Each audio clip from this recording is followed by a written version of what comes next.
다 함께 새롭게 번역된 사도신경으로 우리의 신앙을 고백하겠습니다. 나는 전능하신 아버지 하나님 천지의 창조주를 믿습니다. 나는 그의 유일하신 아들 우리 주 예수 그리스도를 믿습니다. 그는 성령으로 잉태되어 동정녀 마리아에게서 나시고 본디오 빌라도에게 고난을 받아 십자가에 못 박혀 죽으시고 장사된 지 사흘 만에 죽은 자 가운데서 다시 살아나셨으며 하늘에 오르시어 전능하신 아버지 하나님 우편에 앉아 계시다가 거기로부터 살아있는 자와 죽은 자를 심판하러 오십니다. 나는 성령을 믿으며 거룩한 공교회와 성도의 교제와 죄를 용서받는 것과 몸의 부활과 영생을 믿습니다. 아멘.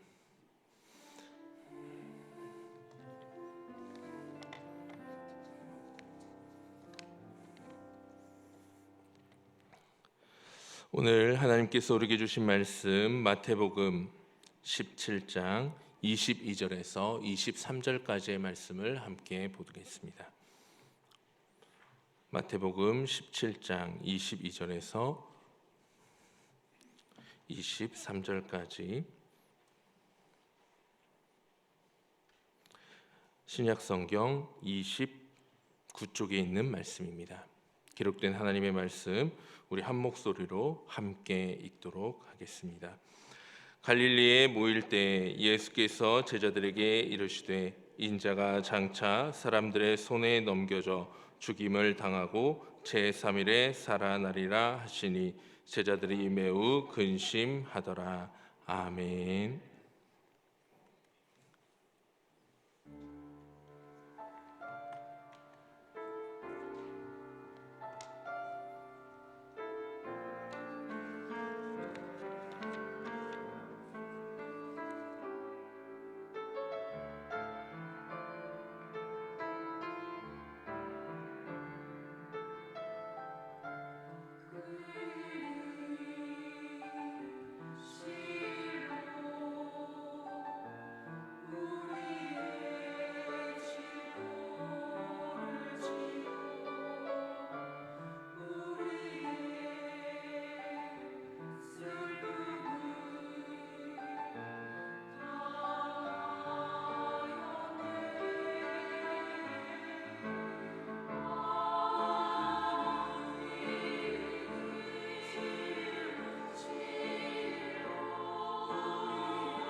기도합니다.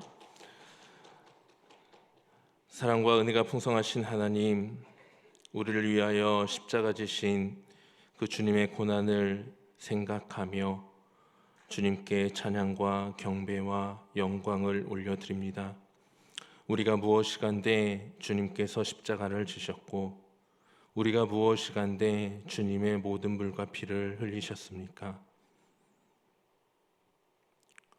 우리의 연약함을 불쌍히 여겨주시고 정말 우리 주님의 고난을 깊이 묵상하며 우리에게 주신 그 주님의 사랑을 더욱 깊이 누릴 수 있는 한 주가 되게 하여 주시옵소서. 하나님의 귀한 은혜와 사랑에 감사하는 찬양을 영광 돌린 우리 에이린의 찬양단을 주님 기억하여 주시고 우리 중창단이 주의 이름을 부르며 나아갈 때마다 하늘의 기쁨이 충만한 복된 중창단 되게 하여 주옵소서. 하나님께 감사하는 마음을 담아 귀한 예물을 올려드립니다. 이 예물 주님께서 기쁘게 흠양하여 주시고 이 예물이 쓰여지는 곳마다 주님의 뜻이 이루어지게 하여 주옵소서. 예수 그리스도의 이름으로 기도드립니다. 아멘. 오늘 주님께서는 제자들에게 자신의 죽음을 알리셨습니다.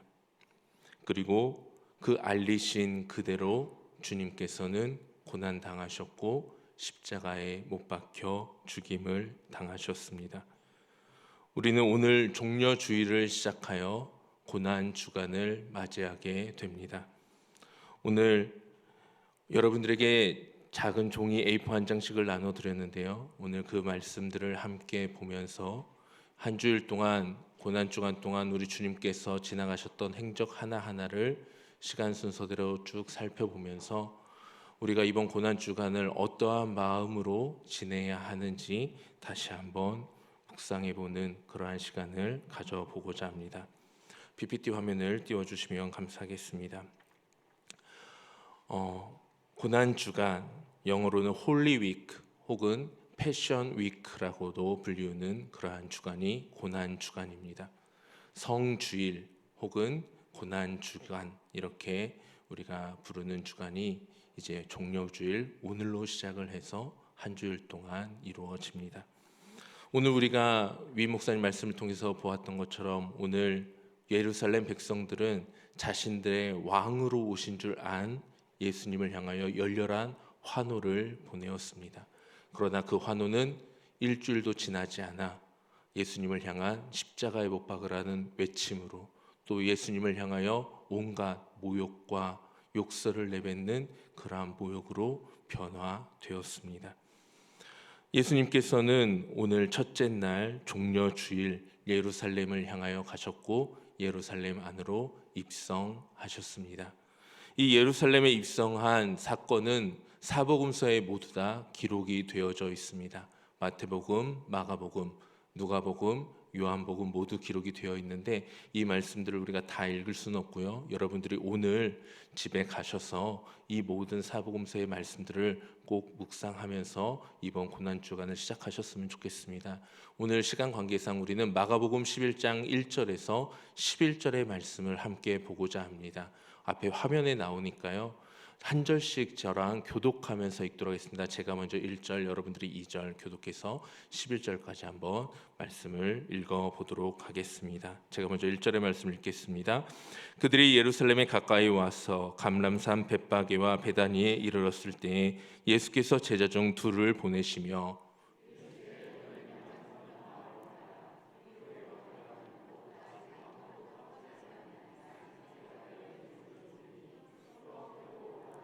만일 누가 너희에게 왜 이렇게 하느냐 묻거든 주가 쓰시겠다 하라. 그리하면 즉시 이리로 보내리라 하시니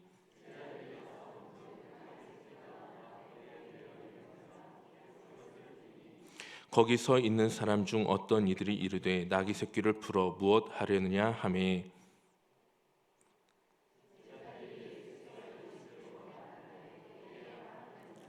나귀 새끼를 예수께로 끌고 와서 자기들의 겉옷을 그 위에 얹어 놓음에 예수께서 타시니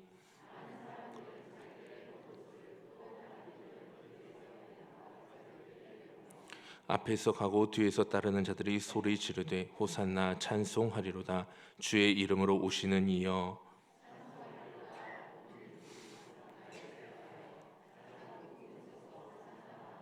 함께 읽겠습니다. 예수께서 예루살렘에 이르러 성전에 들어가사 모든 것을 둘러보시고 때가 이미 저물매 12 제자를 데리고 베다니에 나가시니라. 아멘. 이 말씀 그대로 좀 띄워놔 주시고요. 첫째 날에 보면 예수님께서 예루살렘으로 들어가셔서 나귀 새끼를 타고 쭉 입성을 하셨습니다. 그리고 그날 예수님께서는 11절의 말씀을 보여주시면 감사하겠습니다. 11절의 말씀이요, 다음 장입니다. 아니요, 네, 11절에 보면 예수님께서 예루살렘에 이르러 성전에 들어가사, 첫째 날 오늘 종려 주일에 예수님이 행하셨던 행적은 예루살렘으로 들어가셨고 성전을 둘러보셨습니다. 바로 성전을 정화시킨 게 아니라 성전을 둘러보시면서 지금 성전이 얼마나 하나님 보시기에 악해져 있는지, 그 당시에 성전에서는 물건 매매가 이루어지고 있었습니다. 돈을 바꾸는 사람들이 있었습니다. 하나님이 기뻐하시는 모습이 아니라 세상의 장사 속으로 바뀌어버린 그 성전을 둘러보시고 가슴 아파하셨습니다. 그리고 그 모든 것을 둘러보시니까 이미 날이 저물어서 12 제자를 데리고 베다니로 돌아가셔서 그곳에서 첫째 날을 보내십니다. 이제 두 번째 날이 밝아옵니다. 두 번째 날 예수님께서는 예루살렘으로 가시는 길에 무화과 나무를 보시고 그 무화과 나무에 아무 열매가 없는 것을 보시며 그 무화과 나무를 저주하시는 사건이 기록되어져 있습니다. 마가복음 11장 12절에서 14절의 말씀, 제가 빨간색으로 해놓은 곳은 말씀을 제가 넣어놨습니다. 한번 같이 보실까요? 마가복음 11장 12절에서 14절의 말씀을 띄워주시면 감사하겠습니다. 방송실에서 바로바로 좀 도와주시면 감사하겠는데요. 제가 읽어드리도록 하겠습니다. 이튿날 그들이 베다니에서 나왔을 때에, 이튿날 다음 날 베다니에서 이제 예수님께서 나오셨습니다. 예수께서 시장하신지라, 예수님께서 배가 고프셨습니다. 13절에 보니까요, 멀리서 잎사귀 있는 한 무화과 나무를 보시고 혹 그 나무에 무엇이 있을까요 가셨더니 가서 보신즉 잎사귀 외에 아무것도 없더라. 이는 무화과의 때가 아님이라. 아직 무화과가 열리는 때가 아니라서 잎사귀만 무성했던 것입니다. 예수께서 나무에게 말씀하여 이르시되 이제부터 영원토록 사람이 내게서 열매를 따먹지 못하리라 하시니 제자들이 이를 듣더라. 아직 이 무화과 나무가 어떻게 되었다라는 것은 나와 있지 않습니다. 머릿속으로 여러분들이 알고 있지만은 그 말씀은 이제 나중에 나오고요. 예수님께서 시장하셔서 무화과 나무를 보았는데 그 무화과 나무에 열매가 없는 것입니다. 그런데 당연한 거였습니다. 왜요? 아직 무화과 철이 아닙니다. 그런데 예수님께서 그 무화과 나무에 아무 열매가 없는 것을 보시고 그 무화과 나무를 저주하셨습니다. 왜 그러셨을까요? 지금 잎만 무성한 것처럼 보이는 이스라엘의 모습을 보신 겁니다. 잎만 무성해 보이는, 풍성해 보이는 우리의 신앙을 꼬집고 계시는 것입니다. 열매 없는 삶, 그저 잎사귀만 무성한 채 어수선하게 여러 모습들만 보이고 있는, 종교적인 열심만 가지고 있는 그들의 모습을 질책하신 것처럼 지금 우리 주님은 우리의 신앙을 되돌아보기를 원하십니다. 여러분은 지금 잎과 열매가 무성한 신앙의 삶을 살아가고 계십니까? 잎만 풍성한 신앙의 삶을 살아가고 있습니까? 한번 여러분들의 삶을 되돌아보아야 할 것입니다. 예수님께서는 무화과 나무를 저주하신 이후에 성전으로 들어가셔서 성전을 깨끗하게 하십니다. 마가복음 11장 15절에서 19절의 말씀이 기록되어져 있습니다. 우리 이 말씀은 함께 한번 보도록 하겠습니다. 한 절씩 교독하여 읽도록 하겠는데요, 제가 먼저 15절의 말씀을 읽겠습니다. 그들이 예루살렘에 들어가니라. 예수께서 성전에 들어가사 성전 안에서 매매하는 자들을 내쫓으시며 돈 바꾸는 자들의 상과 비둘기 파는 자들의 의자를 둘러 엎으시며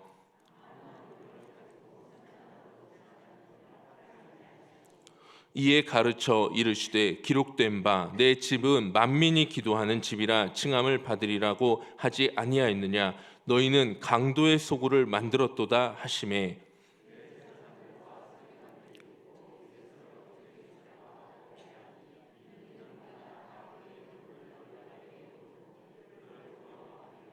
함께 읽습니다. 그리고 날이 저물매 그들이 성 밖으로 나가더라. 아멘.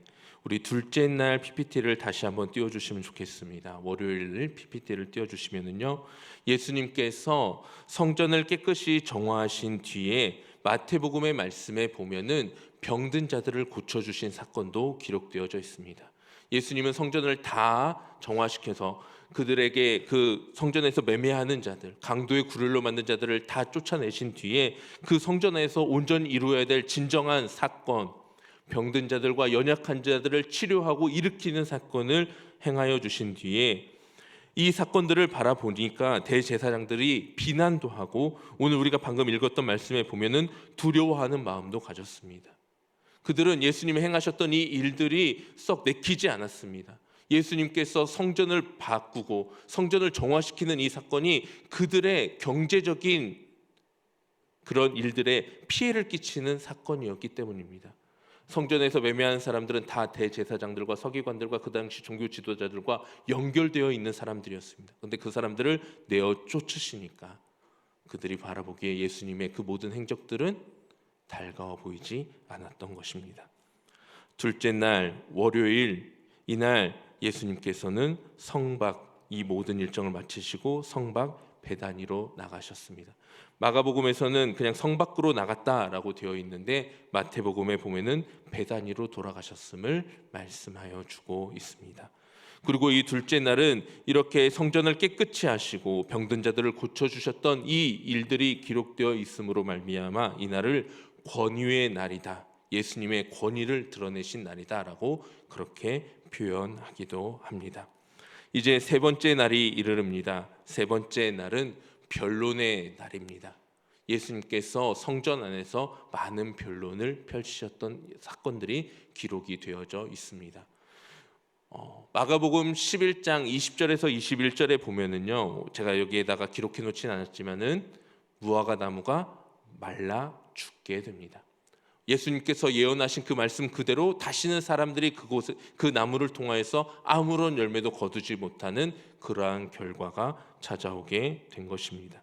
그리고 예수님은 성전에 들어가셔서 대제사장과 장로들과 여러 말씀을 나누십니다. 근데 이 말씀을 나누시는 시작점이 마태복음 21장 23절에 대제사장과 장로들의 이 질문에서부터 시작이 되어집니다. 어떤 말씀인지 한번 보도록 하겠습니다. 21장 23절에 보면은요, 예수께서 성전에 들어가 가르치실새 대제사장들과 백성의 장로들이 나와 이르되 무엇이라고 지금 이야기하고 있습니까? 내가 무슨 권위로 이런 일을 하느냐? 또 누가 이 권위를 주었느냐? 예수님께서 성전을 정화시키시고 또 그 성전에서 여러 가르치심을 주실 때에 대제사장들과 장로들이 나와서 이렇게 묻는 겁니다. 너가 지금 무슨 권위로 이런 일들을 하고 있는 거냐? 너의 권위가 지금 어디에서부터 온 것이냐라고 질문을 하십니다. 이에 예수님은 여러 가지 비유와 논쟁의 이야기들을 쭉 말씀해 주시면서 자신의 권위가 어디에서부터 온 것인지를 설명하고 계십니다. 그리고 마지막 그 말씀에서 서기관과 바리새인들, 그 당시 종교 지도자들을 꾸짖으셨습니다. 그리고 마지막에 성전의 모든 일정을 마치신 뒤에 셋째 날 화면을 좀 띄워주시면 좋겠습니다. 모든 일정을 다 마치신 뒤에 감람산 위에 가셔서 제자들과 다시 한번 그 성전에서 나누었던 이야기들을 다시 이야기하시는 모습을 볼 수 있습니다. 이 말씀은 마태복음과 마가복음의 말씀에 기록이 되어져 있습니다. 이렇게 해서 셋째 날 화요일 변론의 날이 지나가게 됩니다.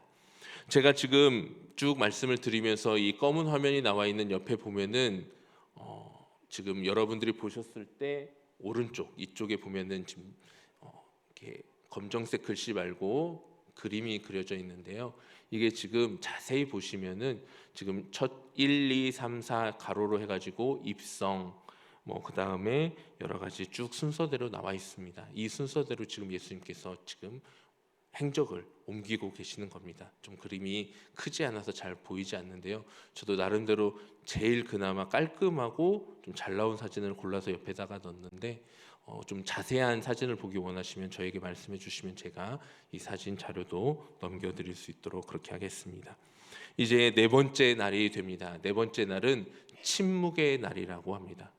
영어로는 Silent Wednesday라고 해가지고요. 침묵의 수요일. 이 날에는 예수님의 어떠한 행적은 기록되어져 있지 않습니다. 예수님이 어떠한 일들을 하셨다, 뭐 성전에 가셨다, 무슨 일을 하셨다 이런 기록들이 딱 멈춰지고 침묵하는 그러한 수요일입니다. 그런데 이제 성경학자들이 보았을 때 이 베다니로 돌아가셔서 고난을 준비하셨다라는 의견도 있지만은 성경에 기록되어 있지 않기에 정확하지 않고 우리는 알 수 없습니다. 다만 이 수요일에 어떠한 일들이 진행이 되어지냐? 마태복음 26장 1절에서 5절의 말씀을 보면 예수님을 죽이려는 의논이 일어나게 되고 가룟 유다가 예수님을 배반하기 위하여 예루살렘에 들어온 사건이 기록이 되어져 있습니다. 우리 마태복음 26장 1절에서 5절의 말씀을 함께 한번 볼 수 있도록 하겠습니다. 우리 한 절씩 교독하여 한번 읽어보도록 할까요? 예수께서 이 말씀을 다 마치시고 제자들에게 이르시되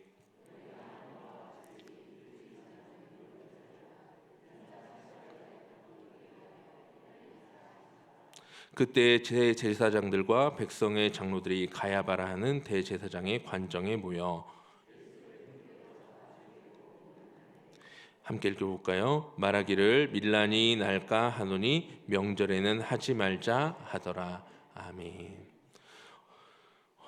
예수님은 십자가의 고난을 묵묵히 준비하며 기도하며 나아가고 계시는 이때에 그 당시 이스라엘의 종교 지도자라고 불리우는 바리새인과 대제사장들은 어떻게 하면 예수님을 죽일 수 있을까를 고민하고 의논하고 있었습니다. 우리는 이 고난 주간에 어떠한 자리에 서 있어야 하는지를 여러분 다시 한번 생각해 보았으면 좋겠습니다. 우리가 물론 다시 예수님을 십자가에 못 박는다, 다시 예수님을 그렇게 고통과 고난의 시간으로 몰아넣는다, 물리적으로 그럴 수는 없겠죠. 2000년 전 사건이니까요. 그렇지만 우리가 이 바리새인과 종교 지도자들과 같이 예수님의 마음을 또 십자가에 못 박고 있고 예수님의 그 십자가 사건을 다 무마시켜 버릴 정도로 우리가 여전히 분노하고 우리가 여전히 용서하지 못하고 우리가 여전히 하나님 보시기에 부끄러운 모습으로 살아간다면 우리는 이 대제사장과 바리새인과 다를 바가 없는 삶을 살아가고 있다는 것을 우리는 기억해야 합니다. 우리 사랑하는 광래교회 성도님들, 우리는 어느 자리에 서 있어야 할까요? 예수님과 함께 예수님의 십자가를 묵상하고 예수님의 십자가의 사랑을 우리 마음 가운데 채우는 자리에 저와 여러분들이 있기를 간절히 소망합니다. 마가복음과 마태복음을 읽으면서 한 가지 특이한 점이 있습니다. 이 마가복음과 마태복음 말씀을 이제 여러분들이 주중에 쭉 읽어 나가다 보면은요, 갑자기 이 말씀 가운데 이 수요일로 생각되어지는 이날에 향유를 붓는 여인이 기록이 되어져 있습니다. 저도 순간 예전에 한번 보면서 알았었는데 기억이 나지 않아서 한참 자료를 다시 찾아봤는데 요한복음에 보면은 이 향유를 부은 사건이 6월절 엿새 전으로 기록이 되어져 있습니다. 우리 한번 말씀을 찾아볼까요? 요한복음 12장입니다. 제가 여기다 넣지는 않았습니다. 여러분들이 성경책을 통해서 한번 보았으면 좋겠는데요. 요한복음 12장의 말씀.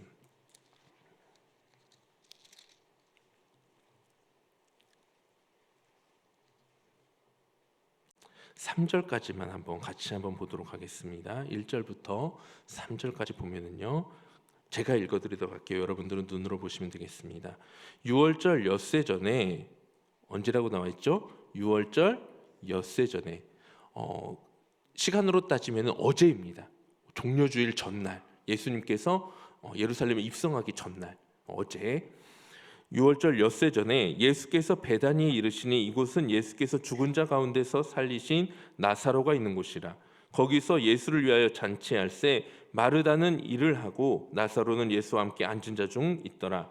마리아는 지극히 비싼 향유 곧 순전한 나드 한 근을 가져다가 예수의 발에 붓고 자기 머리털로 그의 발을 닦으니 향유 냄새가 집에 가득하더라. 아멘. 이 말씀이 기록이 되어져 있습니다. 그런데 다른 말씀에 보면은 꼭 수요일 날 이 일이 있는 것처럼 보여지거든요. 이것은 예수님께 이 향유를 부었던 이 여인의 사건을 기념하고 기억하기 위하여 마태복음과 마가복음에는 그 시간에 넣은 거고요. 이 사건이 실제로 일어난 시간은 유월절 엿새 전, 즉 어제, 이미 종료주일이 시작하기 전 어제 일어났던 사건임을 보시면 되겠습니다. 제가 읽다가 혼자서 착각을 하면서 좀 헷갈려서 우리 성도님들께 안내를 해드리려고 조금 더 보았습니다. 이제 다섯째 날이 됩니다. 다섯째 날 목요일입니다. 목요일은 준비하는 날이었습니다. 먼저 유월절 만찬을 준비하셨습니다. 마태복음과 마가복음에 보면은 유월절 만찬을 어떻게 준비하였는지에 대한 기록이 나와 있습니다. 그리고 두 번째로 예수님께서는 그 준비된 만찬을 함께 제자들과 나누셨습니다. 최후의 만찬이 기록되어 있는 마태복음과 마가복음의 말씀 가운데에서 마가복음의 말씀을 한번 같이 읽어보도록 하겠습니다. 마가복음 14장 17절에서 26절까지의 말씀 우리 한 절씩 돌아가면서 교독하여 읽도록 하겠습니다. 제가 먼저 17절 읽습니다. 저물매 그 12를 데리시고 가서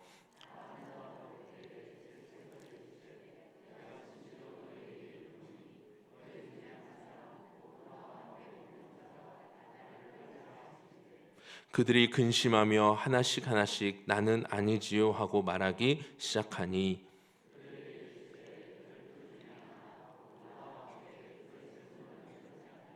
인자는 자기에 대하여 기록된 대로 가거니와 인자를 파는 그 사람에게는 화가 있으리로다. 그 사람은 차라리 나지 아니하였더라면 자기에게 좋을 뻔하였느니라 하시니라.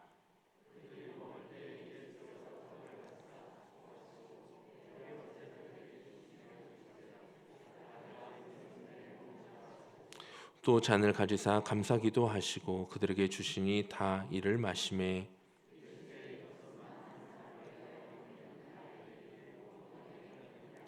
진실로 너희에게 이르노니 내가 포도나무에서 난 것을 하나님 나라에서 새 것으로 마시는 날까지 다시 마시지 아니하리라 하시니라. 이에 그들이 찬미하고 갈람산으로 가니라. 아멘. 예수님께서는 이렇게 유월절 식사를 제자들과 함께 하셨습니다. 떡을 떼시면서 이것이 너희를 위하여 주는 나의 살이니 받아 먹으라 하셨고, 잔을 나누시면서 이것은 너희를 위하여 흘린 나의 피니 받아 먹으라 하셨습니다. 오늘 아침에 우리 1부, 2부, 3부 예배 전에 영상을 틀어주셨었잖아요. 거기에서 나왔던 가사가 저의 마음에 참 와 닿았습니다. 참 포도나무에서 주신 참된 포도주를 예수님은 그때 나누어 주셨습니다.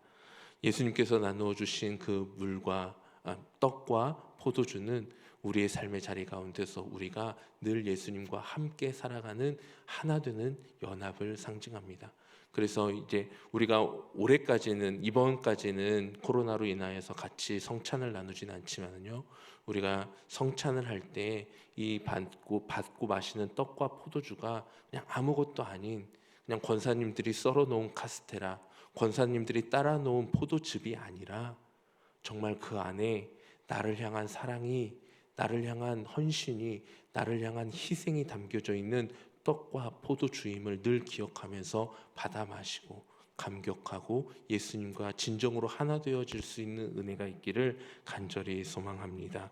예수님께서는 이 최후의 만찬을 마치시고 다락방에서 제자들의 발을 씻겨 주십니다. 정말 섬김의 본을 어떻게 보여야 하는지를 말씀하시면서 고난전 마지막 당부의 말씀을 요한복음 13장에서 17장의 말씀을 통하여서 하나하나 제자들과의 마지막 고별 설교를 해주십니다. 여러분들이 이 목요일 날 다른 말씀들도 다 같이 읽어보시면 좋겠지만요, 특별히 요한복음 13장에서 17장의 말씀은 꼭 함께 묵상하는 시간을 가졌으면 좋겠습니다. 예수님께서 마지막 제자들에게 당부하신 그 설교가 어떠한 내용인지, 어떠한 마음으로 이 말씀을 하셨는지를 우리가 묵상하면서 그 말씀을 읽는다면 훨씬 더 깊은 은혜의 시간으로 여러분들이 가실 수 있을 겁니다. 그리고 목요일 마지막 저녁 거의 자정에 이르러서 겟세마네 동산에서 주님께서는 기도하셨습니다. 누가복음 22장 39절에서 46절의 말씀을 함께 보도록 하겠습니다. 누가복음 22장 39절에서 36절의 말씀 한 절씩 교독하여 읽습니다. 예수께서 나가사 습관을 따라 감람산에 가심에 제자들도 따라갔더니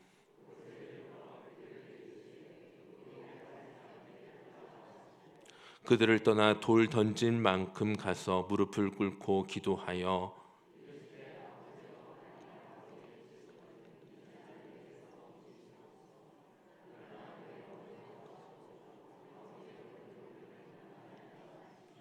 천사가 하늘로부터 예수께 나타나 힘을 더하더라.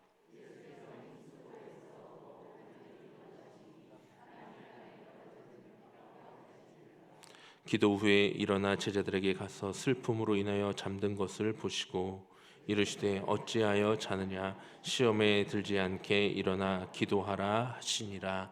아멘. 우리가 잘 알고 있는 겟세마네의 기도입니다. 예수님께서는 언제나 기도하시는 습관을 가지고 계셨고 예수님의 모든 사역의 그 순간순간과 준비하는 모든 과정 가운데에서는 늘 기도가 함께 하였습니다. 우리 예수님은 자기의 뜻대로 자기의 생각대로 자신의 사명을 감당한 분이 아닙니다.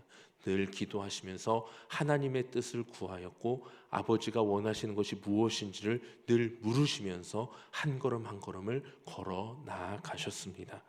그곳에서 정말 간절히 기도하셨습니다. 천사가 와서 힘을 더하여야 할 정도로 땀방울이 핏방울처럼 변할 정도로 정말 애절한 마음으로 하나님 앞에 간절히 매달려 기도하셨습니다. 그 기도의 내용은 이 잔을 내게서 옮겨달라는 기도였습니다. 주님의 육체적인 고통뿐만 아니라 주님의 가장 큰 고민과 아픔은 하나님과 단절되어야 하는 그 시간이 예수님께는 견딜 수 없을 만큼 괴로운 시간이었던 것입니다. 그래서 예수님은 이 잔을 내게서 옮겨달라고 기도하셨습니다. 그러나 결국 주님은 다시 기도를 바꾸셨습니다. 아버지의 뜻대로 해달라고 기도하십니다. 이것이 우리의 기도의 모범이 되어야 됩니다. 우리가 계획하고 우리가 바라고 우리가 소망하는 일들이 있을 수 있습니다. 그러나 그 모든 기도를 하는데 우리의 기도가 시간 점점 깊어가면 깊어갈수록 어떠한 기도로 바뀌어야 됩니까? 우리가 원하는 대로 이루어지는 것이 아니라 아버지가 원하는 대로 이루어지기를 원하나이다. 이것이 우리의 기도의 고백이 되어야 합니다. 예수님께서는 그 기도의 결과에 순종하셨고 순복하심으로 다음날 금요일 성금요일 고난의 최절정의 시간으로 들어가십니다. 6번째 날 금요일에 이르릅니다. 예수님께서 이 기도를 마치시고 일어났을 때 제자의 배신으로 인하여 유다의 배신으로 인하여 예수님은 체포되십니다. 그런데 유다만 배신한 것이 아닙니다. 우리가 성경을 보면 제자들도 뿔뿔이 다 흩어져 도망가게 됩니다. 직접적으로 예수님을 판 것은 가룟 유다 한 사람일지 모르지만 예수님이 이 고난을 당하고 체포당하여서 그 모든 순환과 고난의 시간을 겪을 때 예수님은 누가 곁에서 함께 해주지 않으셨습니다. 오로지 홀로 그 길을 걸어가셨습니다. 제자들은 다 뿔뿔이 도망갔고 호언장담하던 베드로는 3번이나 예수님을 모른다고 부인하였습니다. 예수님께서는 재판을 받으셨습니다. 총 2번의 큰 재판의 목록으로 좀 본다면요, 먼저 종교 권력자들에게 재판을 받으십니다. 안나스와 가야바 산헤드린 공의회에서 종교 지도자들에 의한 재판이 이루어집니다. 그리고 정치 권력자들에 의한 재판도 이어집니다. 왜냐하면 유대인들이 이때 당시에 로마의 지배를 받고 있었기 때문에 이 사람들 예수에 대한 사형에 대한 권한이 없었습니다. 예수를 죽이고는 싶은데 예수님을 죽일 수 있는 자기들에게 권한이 없는 겁니다. 그래서 정치 권력자인 빌라도와 헤롯에게 재판을 맡겨서 예수님이 정치적으로도 완전한 죽임을 당하도록 그렇게 재판을 끌어가게 됩니다. 그리고 세 번째, 그 모든 재판과 고난의 시간이 끝난 뒤에 예수님께서는 십자가에 못 박혀 죽임 당하십니다. 이 사건도 모든 사복음서에 자세하게 기록이 되어져 있습니다. 마태복음, 마가복음, 누가복음, 요한복음에 기록이 되어집니다. 예수님께서 십자가에 달리셨던 시간은 오전 9시부터 오후 3시까지입니다. 여러분들이 생각하는 십자가 형벌은, 십자가 형벌에서 죽임을 당하게 되는 사인이 무엇이라고 혹시 생각하십니까? 십자가에 달리면 어떻게 죽게 될까요? 많은 물과 피를 쏟아졌다니까 과다출혈로 죽는 걸까요? 아니면 너무나 큰 고통으로 인하여서 쇼크살을 하는 걸까요? 어떻게 죽임을 당하게 될까요? 십자가 사형은 질식사를 시키는 겁니다. 예수님께서 오전 9시부터 오후 3시까지 약 6시간 동안 십자가에 매달려 계시는데요. 이 십자가 처형은 너무나 극심한 고통을 주는 처형 방법이기 때문에 로마의 시민권을 가지고 있는 사람들에게는 행하지 않았던 로마의 처형 방법입니다.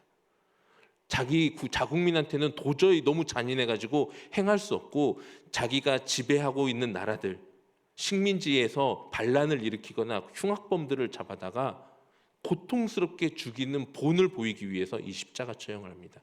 근데 이 십자가 처형의 사인은 질식사입니다. 왜 질식사냐면요, 예수님께서 이렇게 십자가에 못 박히시잖아요. 양 발에는 못을 박아서 고정을 시켜놓고 양 손에도 못을 박아 고정을 시켜놓게 됩니다. 사람이 이렇게 많이 맞은 상태에서 십자가를 매달려 있다 보면은 점점 지쳐서 이 죄수의 몸이 이렇게 밑으로 처지게 됩니다. 오늘 영상에서는 여기 팔에다 끈을 묶어놨지만 실제로는 끈을 묶지 않습니다. 매달리게 되는 겁니다. 이렇게 점점 몸이 처져서 매달리면, 그러면은 이 가슴에 갈비뼈가 폐를 짓누르게 됩니다. 그러면 죄수들이 힘이 드니까 이 고정되어 있는 발에다가 힘을 주어서 일어납니다. 팔에다, 양팔과 다리에 힘을 줘서 일어납니다. 그러면은 겨우 숨을 조금 쉬게 됩니다. 근데 또 지치면은 떨어집니다. 그럼 또 죄수들의 힘을 다해서 일어납니다. 이거를 계속 반복을 하는 겁니다. 그러다가 일어날 힘이 없어서 폐가 짓눌려서 질식을 하게 돼서 그 죄인을 죽게 만드는 겁니다.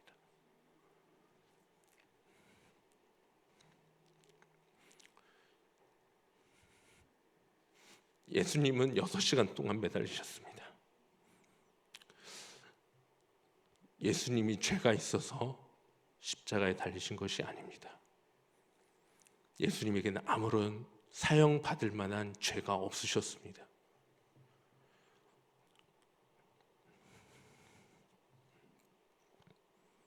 그러나 예수님은 그 죄를 다 지시기 위해서, 우리의 죄를 다 지시기 위해서 묵묵히 그 십자가를 지시고 그 고통을 당하셨습니다. 요한복음 19장 28절에서 30절의 말씀, 예수님의 십자가 사건의 일부분이지만 우리가 이 말씀을 함께 한번 보고자 합니다. 요한복음 19장 28절에서 30절의 말씀, 한 목소리 우리 같이 한번 읽어볼까요? 그 후에 예수께서 모든 일이 이미 이루어진 줄 아시고 성경을 응하게 하려 하사 이르시되 내가 목마르다 하시니 거기 신 포도주가 가득히 담긴 그릇이 있는지라. 사람들이 신 포도주를 적신 해면을 우슬초에 매어 예수의 입에 대니 예수께서 신 포도주를 받으신 후에 이르시되 다 이루었다 하시고 머리를 숙이니 영혼이 떠나 가시니라. 아멘. 예수님의 이 십자가 사건은 다른 사람을 위한 사건이 아닙니다. 예수님께서 당하셨던 그 고통과 고난은 다른 사람을 위한 고난과 고통이 아닙니다. 바로 나를 위한 고난과 고통의 시간이었음을 우리가 믿음의 눈으로 바라볼 수 있어야 합니다. 제가 나눠드린 이 종이 뒷면에 보면 성금요일 가상칠언이라고 해서 또 자료를 하나 더 드렸습니다.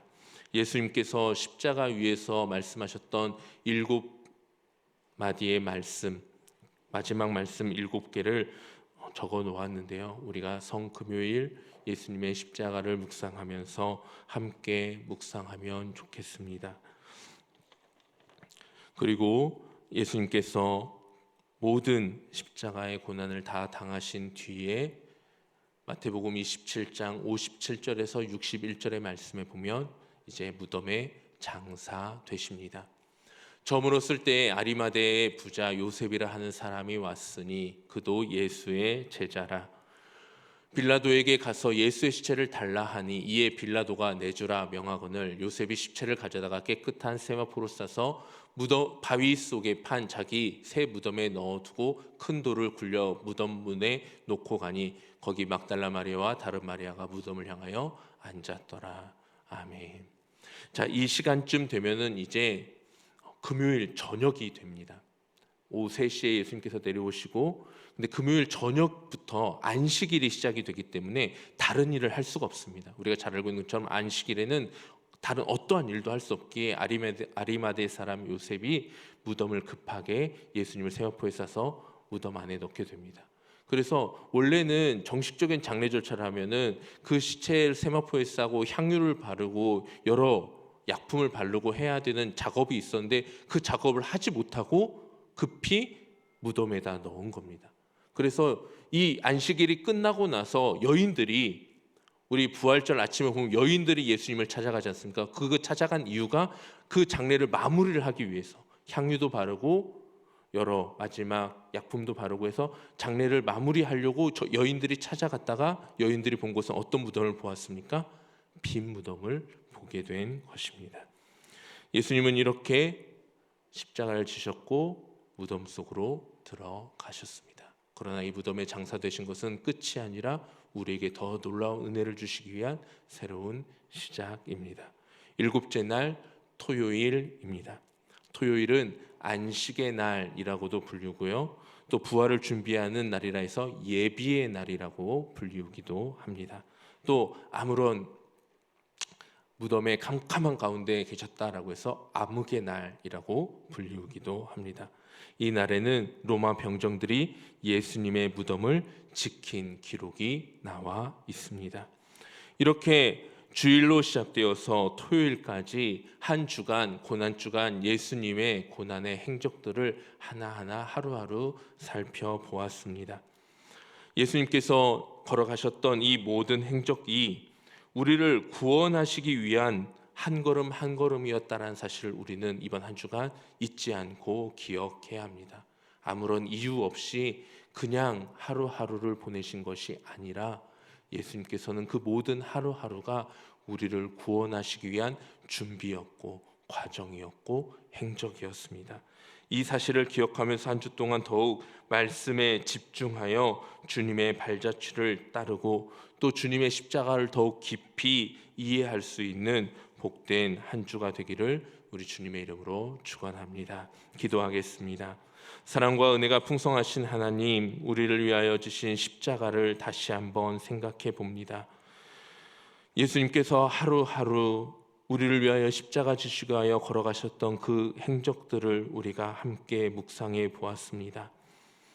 주님께서는 그 걸음걸음을 우리를 사랑하는 마음을 담아 걸어가셨는데 우리는 주님을 따라가면서 얼마나 주님을 사랑하는 마음으로 따라갔는지 이번 고난주간을 통하여서 주님을 향한 사랑을 다시 회복하게 하여 주시고 주님의 십자가 사랑을 더욱 깊이 체험할 수 있는 은혜로 우리와 함께하여 주시옵소서. 모든 영광 주께 돌리기를 소망하옵고 예수 그리스도의 이름으로 기도드립니다.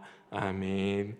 우리 함께 찬송 144장 말씀을 생각하며 함께 고백하도록 하겠습니다. 찬송가 144장입니다.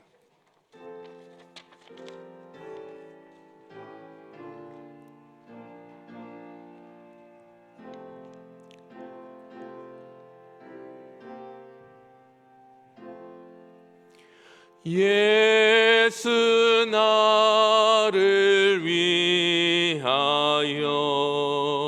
십자가를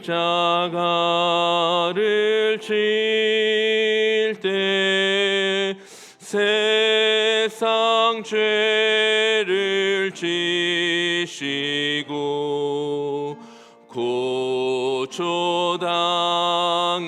하셨네. 예수님, 예수님, 나의 죄 위하여 보배 피를 흘리니 죄인 받으소서.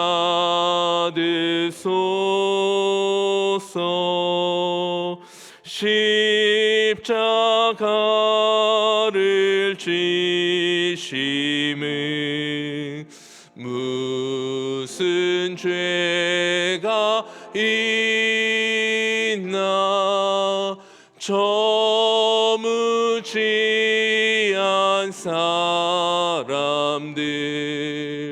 메시아 죽였네.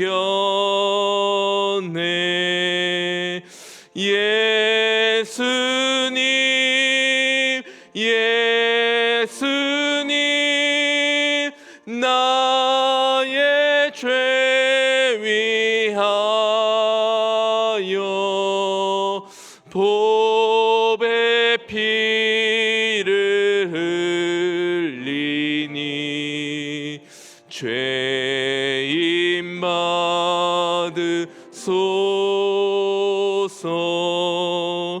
피와 같이 붉은 죄 없는 이가 없네. 십자가의 공로로 눈과 같이 되네.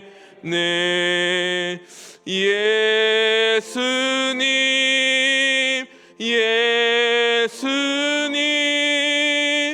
나의 죄 위하여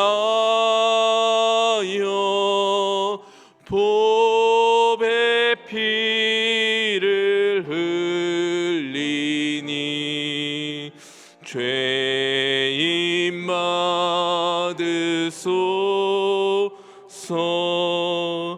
아름답다 예수여, 나의 좋은 친구. 예수 공로 아니며 영원 형벌 받네. 예수님, 예수님,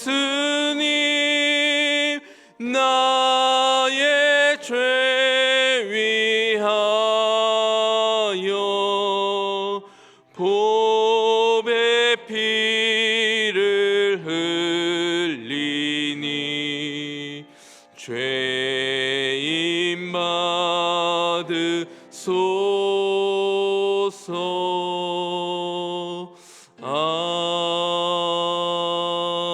아멘. 교회 소식을 전해드립니다. 주보를 함께 봐주시기 바랍니다. 고난주간 특별 새벽 기도회가 내일부터 금요일까지 오전 5시 30분 이곳 본당에서 진행이 되어집니다. 유아 세례와 아동 세례를 참고하여 주시고요. 목회 신방 일정도 참고하여 주시기 바랍니다. 나가실 때 서울노예유지재단 문제 관련 전국교회 교인 서명 운동을 지금 하고 있습니다. 꼭 참석해 주셔서 서명 안 하신 분들은 서명해 주고 돌아가시면 감사하겠습니다. 이 예배가 마친 후에 과관리센터 2층 부일세바홀에서 찬양대 오케스트라 또 찬양팀 모든 우리 찬양에 관련된 봉사자들의 세미나가 있습니다. 참석해 주시기 바랍니다. 그 외에 모든 다른 교회 소식들은 주보를 참고하여 주시기 바랍니다. 축도하겠습니다. 이제는 우리를 위하여 십자가 지신 우리 주 예수 그리스도의 은혜와 하나밖에 없는 독생자 예수 그리스도를 이 땅에 보내어 주시기까지 우리를 사랑하여 주신 하나님 아버지의 만극하신 사랑하심과 우리가 예수 그리스도를 바라보고 또 하나님의 사랑을 깨달을 수 있도록 날마다 우리의 삶의 자리 가운데서 우리를 인도하시고 우리의 삶의 자리 가운데 보혜사 되어 주시는 성령 하나님의 감화 감동 교통 역사해 주시고 충만케 해 주심이 고난 주간 예수님의 십자가 사랑을 더욱 깊이 묵상하며 그 십자가의 길을 한 걸음 한 걸음 따라가기를 결단하며 나아가는 우리 모든 성도님들 머리머리 위와 삶의 자리 가운데 이제부터 영원까지 함께하여 주시기를 축원하옵나이다. 아멘.